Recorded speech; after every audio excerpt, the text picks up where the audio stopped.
Hello friends. कल शाम को देखिए डाउट लेते वक्त तकरीबन हर बच्चे ने मेरे से एक डाउट पूछा और वो ये था कि सर हमारे जो आने वाले सीएमए इंटर का अटेम्प्ट है दिसंबर 2026 के अंदर, इसमें हमें ग्रुप 1 देना चाहिए या ग्रुप 2 देना चाहिए। क्योंकि ग्रुप 2 का रिजल्ट हम कहीं ना कहीं देखते हैं ज्यादा आता है, ग्रुप 1 का रिजल्ट कम आता है। तो हमें कौन से ग्रुप की तरफ अपना मूव ऑन करना चाहिए एग्जाम फॉर्म भरते वक्त, ये डाउट सबके मन में था। तो मुझे लगा कि शायद आप लोगों के मन में भी ये डाउट आ रहा होगा। और पास एग्जाम के अगर आप रिजल्ट्स को देखें, पेपर को देखें, तो आपको इंस्टीट्यूट कुछ बात बताना चाह रहा है। और अगर आप लोग भी वो बात अभी तक समझ नहीं पाए हो तो ये वीडियो आप लोगों के लिए है। यहां पर हम कोशिश करेंगे वो चीज आइडेंटिफाई करने की और हमें कौन सा ग्रुप देना चाहिए इसको समझने की। तो आइए बिना किसी देरी के वीडियो को स्टार्ट करते हैं। सर, आप लोगों के पास तकरीबन 115 दिनों का देखिए टाइम है। और बोथ ग्रुप के पासिंग परसेंटेज की मैं बात करूं तो 19.68% आपका रिजल्ट लास्ट अटेम्प्ट का आया, जो कि आपका जून 2026 था। और यहां पर अगर मैं आप लोगों को पिछले 5 अटेम्प्ट का रिजल्ट दिखाऊं तो जून 2024 के अंदर ग्रुप 1 का रिजल्ट 11.06% था, ग्रुप 2 का 28.87% और बोथ ग्रुप का 16.55। इसी तरीके से आप दिसंबर 24, जून 25, दिसंबर 25 और जून 26 का रिजल्ट देख सकते हैं। और यहां से यहां अगर आप देखें तकरीबन 14 पॉइंट्स का मूव आपको देखने को मिलेगा। मतलब इंस्टीट्यूट का रिजल्ट बढ़ रहा है। इसका क्या मतलब है? इंस्टीट्यूट तो सर एग्जाम क्लियर नहीं करने देता हमें, ये बात बिल्कुल गलत है। हम अपनी अच्छी परफॉर्मेंस नहीं दे पा रहे जिस वजह से हमारे एग्जाम क्लियर नहीं हो रहे। अगर आप यहां से यहां तक का देखें, देखिए पिछले 2 सालों का डेटा, तो रिजल्ट तो कहीं ना कहीं बढ़ रहा है। देखिए आप ग्रुप 2 की बात कर लो, यहाँ देखो 28% है, यहाँ 30.64% है। सर यहाँ पर भी इंक्रीज हुआ है लेकिन यहाँ सिर्फ 2 पॉइंट के आसपास बढ़ा है। बोथ ग्रुप की बात करो तो 16% से बढ़कर देखिए 19% हुआ है, जिसमें बीच में 22.87 और यहां पर थोड़ा सा बढ़ा था, फिर कम हुआ, लेकिन फिर बढ़ रहा है इंस्टीट्यूट का रिजल्ट।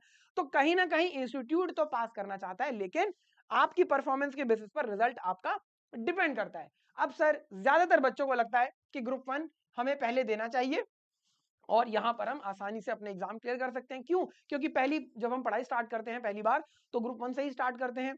हमारा वो सब्जेक्ट पहले कंप्लीट हो जाते हैं, हमें थोड़ा कॉन्फिडेंस आने लगता है कि हाँ ये चीज ठीक है, इसको देते हैं और फिर वहां पर बच्चे जो है वो प्रिपरेशन स्टार्ट करते हैं। लेकिन ग्रुप 2 में रिजल्ट सिर्फ 3-4% के आसपास बढ़ा है, ग्रुप 1 में रिजल्ट आपका ज्यादा इंक्रीज हुआ है, ये पिछले 5 रन में देखा।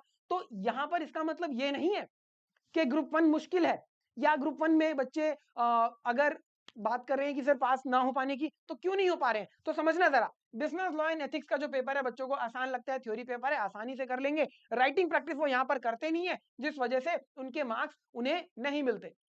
ठीक है जी। बात करूं अगर एफए के पेपर की, लंबे लंबे फॉर्मेट सर हमें बनाने पड़ते हैं, एक गलती हुई, एक एंट्री गलत पास ऑन हुई, आगे का हमारा देखिए आंसर गलत हो जाता है। डीटी आईटीटी का पेपर इतना डायनेमिक है कि सर आए दिन अमेंडमेंट्स आती हैं और बच्चे अगर अमेंडमेंट नहीं देखते तो एग्जाम में क्लियर नहीं कर पाते हैं। कॉस्ट अकाउंटिंग का पेपर पूरा न्यूमेरिकल पेपर है, यहां पर इंस्टीट्यूट आपसे डिसीजन मेकिंग करवाता है काफी ज्यादा। आपने वहां गलत डिसीजन दिया, आपका क्वेश्चन देखिए गलत हो जाता है। तो ग्रुप 1 के अंदर मार्क्स लूज क्यों होते हैं? इस वजह से लूज होते हैं। बोथ ग्रुप की मैं बात करता हूं तो सर इस बार के एग्जाम के अंदर बोथ ग्रुप जिन बच्चों ने क्लियर किया 2144, सिंगल बोथ ग्रुप दिया था, सिंगल ग्रुप क्लियर किया 1397 बच्चे, 97 स्टूडेंट्स से जिनके क्लियर हुआ, और 7356 स्टूडेंट्स के एग्जाम क्लियर नहीं हुए।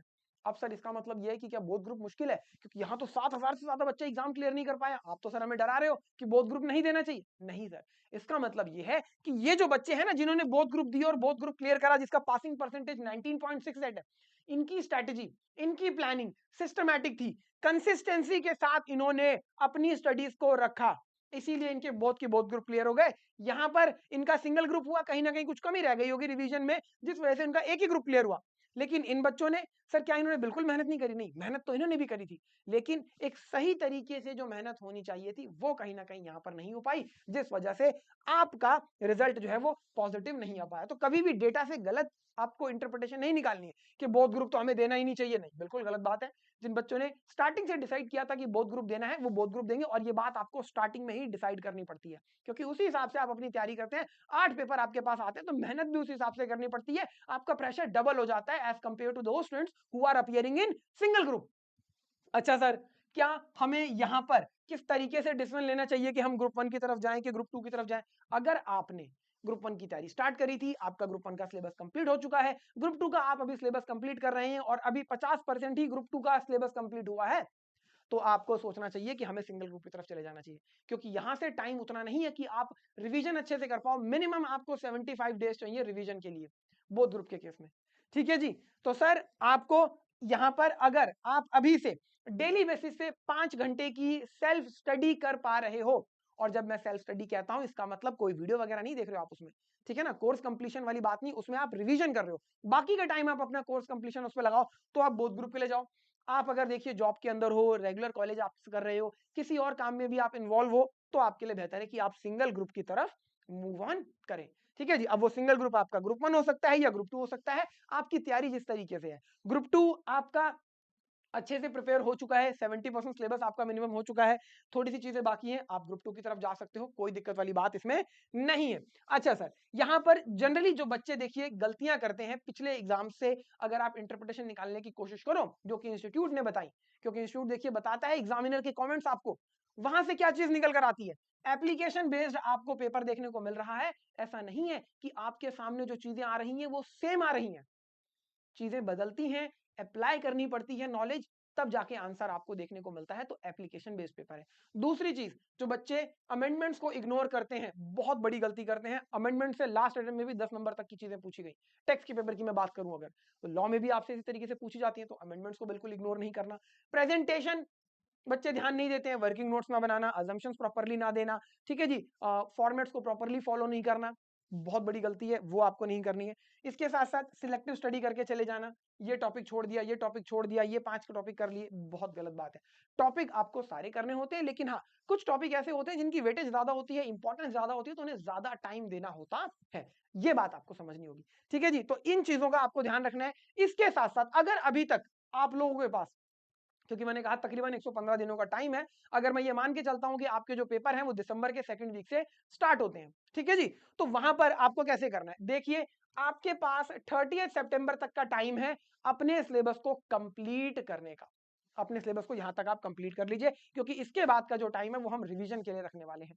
ठीक है जी, तो जो भी छोटी मोटी चीजें बाकी हैं वो आप यहां पर कंप्लीट करिए, छोड़ेंगे बिल्कुल भी नहीं। अक्टूबर से आपकी रिवीजन स्टार्ट हो जाएगी, और यहां से आपका चैप्टर वाइज टेस्ट भी स्टार्ट हो जाएंगे, जिसमें आपको हर एक टॉपिक के टेस्ट देने होंगे, जो बहुत सिंपल टॉपिक है उसको आप बिना टेस्ट दिए भी काम चला सकते हैं। तो यहां आपकी रिवीजन चलेगी। नवंबर के महीने में आपकी जो है यहां पर आपकी देखिए, क्योंकि यहां पर आपने कोर्स पूरा कर लिया, और कोर्स पूरा करने के साथ साथ आप देखिए एक रिवीजन तो करते हैं, यहां से सेकंड रिवीजन, ये आपकी थर्ड रिवीजन रहने वाली है। ठीक है जी, यहां पर आप फुल कोर्स जो आपके 3-3 घंटे के मॉक टेस्ट पेपर है वो आप लिखोगे, उनको चेक करोगे, उनमें आई गलतियों को ठीक करोगे, और आखिरी के जो 9 से 10 दिन होंगे, ठीक है जी, ये तो आपका बची हुई चीजों को आपको प्रिपेयर करना, कुछ अगर रह गया है कि सर ये वाला टेस्ट नहीं दिया, इसमें ये चीज हम देख लेते हैं, वो वाली चीजें आप ब्रश अप करेंगे यहाँ पर। ठीक है जी, आखिरी के दिनों में ये चीज आपको ध्यान रखनी है। अच्छा, ग्रुप 1 के अंदर जरा ध्यान से समझना, आपका टारगेट किस तरीके का रहने वाला है।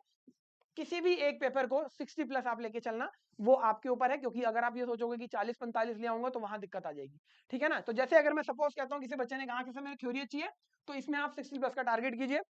फाइनेंशियल अकाउंटिंग एफए के पेपर में 55 प्लस, डीटी आईडीटी सर मुश्किल लगता है तो कोई बात नहीं, 50 प्लस का टारगेट आप लेके चलेंगे। कॉस्ट अकाउंटिंग के अंदर भी आप 55 प्लस का टारगेट लेके चलेंगे।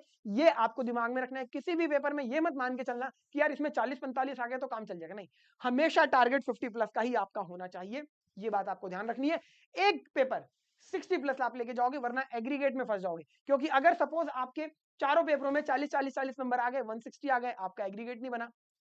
सपोज किसी एक में आपके 55 के आसपास आए, बाकियों में भी 50-50-50 के आसपास आए, लेकिन एक पेपर में 38 मार्क्स आ गए, क्यों, क्योंकि आपने टारगेट रखा था 40-45 का, तो वहां आप फंस जाओगे, क्योंकि एक पेपर आपका क्लियर नहीं हुआ, भले ही आपका एग्रीगेट बन रहा हो, बाकी पेपरों में आपके अच्छे मार्क्स हो, तो वो भी गलत है। तो हमें क्या रखना है, एक पेपर अपना 60 प्लस वाला, ताकि हमारा एग्रीगेट वहां से पूरा हो जाए, और बाकियों में हमें 50-55 प्लस का टारगेट लेके चलना है, ताकि हम आसानी से एग्जाम क्लियर कर सके। ठीक है जी, तो ग्रुप 1 में इस तरीके का टारगेट आप अपना रख सकते हैं। यहाँ पर आपको रिवीजन और राइटिंग प्रैक्टिस के ऊपर फोकस करना है। फाइनेंशियल अकाउंटिंग के अंदर फॉर्मेट्स वगैरह आपको ठीक तरीके से बनाने हैं, जल्दी लिखने की प्रैक्टिस आपको तो हमेशा करनी ही करनी है। डीटीआईडीटी के अंदर आपको अपडेटेड स्टडी मटेरियल यूज करना है, अमेंडमेंट्स का खास ध्यान रखना है, और सर एमसीक्यू को अलग से प्रिपेयर जरूर करेंगे, ये चीज ध्यान रखना। 30% एमसीक्यू 30 नंबर के आते हैं, ऐसा नहीं है कि उनकी तैयारी है साथ में ही होगी, नहीं, मेहनत उनके ऊपर भी अलग से करनी है। इंस्टीट्यूट का बुकलेट आती है, वो आप करोगे, मॉडल क्वेश्चन पेपर्स आते हैं, वहां से एमसीक्यू कर सकते हो। ठीक है जी, ग्रुप 2 की मैं बात करूं तो जैसे कि यहाँ मैंने 65 का टारगेट रखा, यहाँ 55 प्लस, यहाँ 55 प्लस, यहाँ 55 प्लस, इस तरीके से आप अपने टारगेट सेट कर लीजिए। ठीक है जी, अब ये जो टारगेट देखिए सेट करने होते हैं, ये आपको अपनी स्ट्रेंथ और वीकनेस के बेसिस पे पता करने होते हैं। मेरा थ्योरी वीक है कि मेरी न्यूमेरिकल वीक है, जो आपका वीक है वहां पर टारगेट हम रखेंगे 50 का। जहां हमें पता है कि यार हमारी स्ट्रेंथ है, वहां हम टारगेट रखेंगे 60+ का। और जिस भी पेपर को आप 60+ के लिए रख रहे हो, उसको आप डेली 2 आवर्स के लिए जरूर स्टडी करोगे हर रोज, बिना कि एक भी दिन मिस करे। 40 का अगर आप टारगेट रखते हो तो क्या समस्या आती है? सर आपने 40 का रखा ना, तो आप फंस जाओगे आके 32 से 36 के बीच में, तो वहां आपको दिक्कत फेस करनी पड़ेगी। आपने 60+ का टारगेट रखा, तो ना करते भी आप 48 से 54 मार्क्स के बीच में जरूर आ जाओगे, अगर पेपर बहुत ही मुश्किल आपके सामने आ गया तो, ठीक है ना? तो भी पास होने के चांस यहां बने। लेकिन यहां पर मार्जिन पर ही हो, बिल्कुल जरा सा हुआ आप सीधा लाइन के उधर चले जाओगे, ठीक है ना? तो ऐसी चीजें नहीं करनी है, ठीक है जी। आई होप आप लोगों को क्लैरिटी आ गई। चलिए इसके बाद कुछ चीजें जो आपको अपनी ध्यान रखनी है, बहुत सिंपल सी 5 हैबिट्स।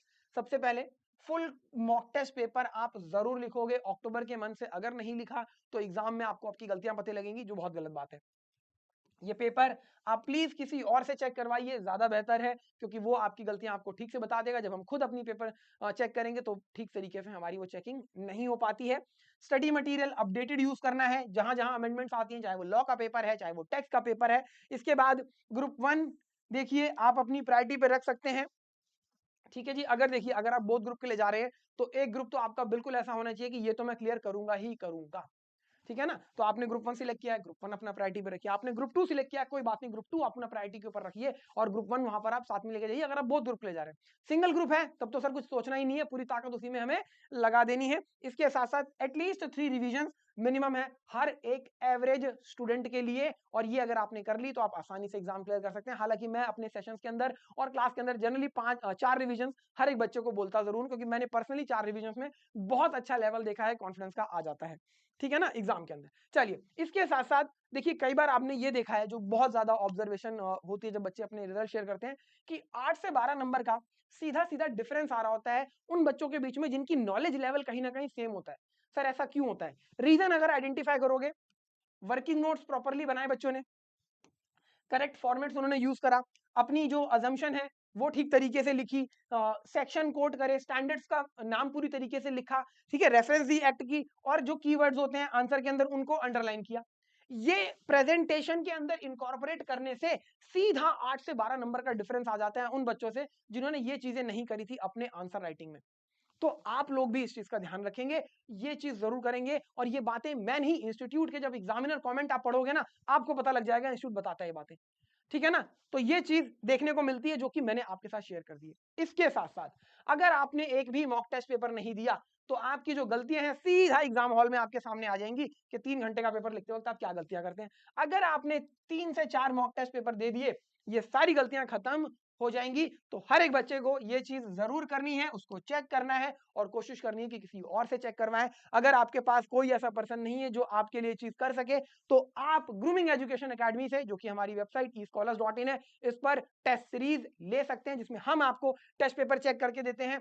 और अगर आप कोर्स लेना चाहते हैं आने वाले अटेम्प्ट के लिए या इस अटेम्प्ट के लिए, ठीक है जी, चाहे वो आपका जून 2027 हो, जिसमें इनकम टैक्स एक्ट 2025 एप्लीकेबल हो जाएगा। कमाल की बात है, अगर ये वाला ग्रुप आपका अटेम्प्ट नहीं निकला, अगले अटेम्प्ट में ग्रुप 1 के अंदर नया इनकम टैक्स एक्ट पढ़ना पड़ेगा, इनकम टैक्स एक्ट 2025। और हमारे कोर्स के अंदर ऑलरेडी वीडियो अपडेटेड है, कोर्सेज के अंदर जो चीजें हैं वो सारी अपडेट कर दी गई हैं as per income tax act 2025 for June 2027 attempt. तो वो बच्चे कोर्स ले सकते हैं, कोई दिक्कत नहीं है, ठीक है जी। बाकी सब्जेक्ट्स में भी आपको कोई दिक्कत नहीं आएगी। डेली डाउट क्लास आपको मिल जाती है, टेस्ट सीरीज आपको मिल जाती है अगर आप पूरा कोर्स एक साथ लेते हैं, ठीक है जी। आप अपडेटेड स्टडी मटेरियल, किसी टीचर से बात करना चाहते हैं, आपको लगता है कि यार पर्सनल काउंसलिंग मिल जाए, मैं अपनी स्टडी प्लान डिस्कस कर सकूं, स्ट्रेटजी डिस्कस कर सकूं, ये सारी चीजें आपको मिलती है। डाउट के लिए तो डेली लाइव डाउट क्लास और आपकी डाउट बॉक्स की फैसिलिटी है।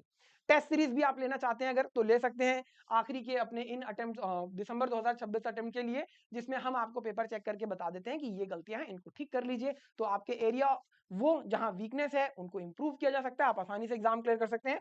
escholars.in वेबसाइट है, 88880402, इस नंबर पर आप व्हाट्सएप मैसेज या कॉल कर सकते हैं, या वेबसाइट escholars.in पर आप कनेक्ट हो सकते हैं। पूरी टीम आपको देखिए गाइडेंस प्रोवाइड करेगी।